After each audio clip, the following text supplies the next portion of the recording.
14 अगस्त देश उल्लास से भरा था।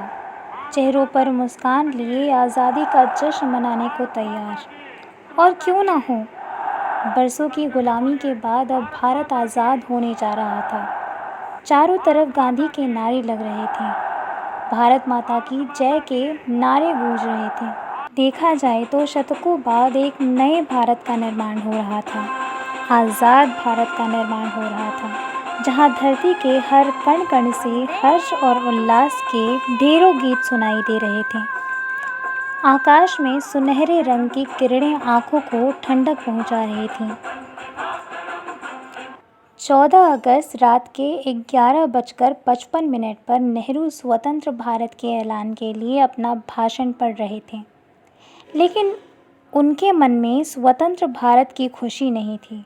उनकी आंखों में खुशी नहीं बल्कि दुख के बादल मंडरा रहे थे। ऐसा क्यों? आज़ादी के ऐलान के एक दिन पहले 14 अगस्त को नेहरू अपने पूरे परिवार के साथ खाने की टेबल पर बैठे थे। तभी एक फ़ोन आता है। नेहरू फ़ोन को उठाते हैं। दूसरी ओर से आवाज़ आती है। नेहरू फ़ोन की दूसरी ओर वाले आदमी से कहते हैं, अपनी बात को फिर से दोहराओ। फ़ोन में कोई दिक्कत नहीं थी, सब कुछ ठीक था।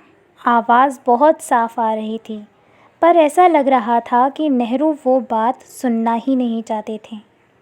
उन्होंने जब पूरी बात सुनकर फ़ोन रखा, तब नेहरू ने अपने चेहरे को अपने हाथों से ढक लिया। जब उन्होंने अपने हाथों को चेहरे से हटाया, तब उनकी आंखों में दुख और तकलीफ़ के आंसू भरे थे। उनका सीना दुख से भर गया, भारी हो गया।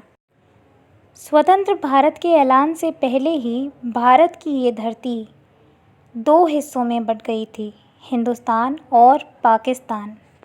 दरअसल ये खबर लाहौर की थी, जहां नई सरकार ने वहां रह रहे सिख और हिंदुओं को पानी देना बंद कर दिया था। सभी अपने घरों में बंद प्यास से छटपटा रहे थे।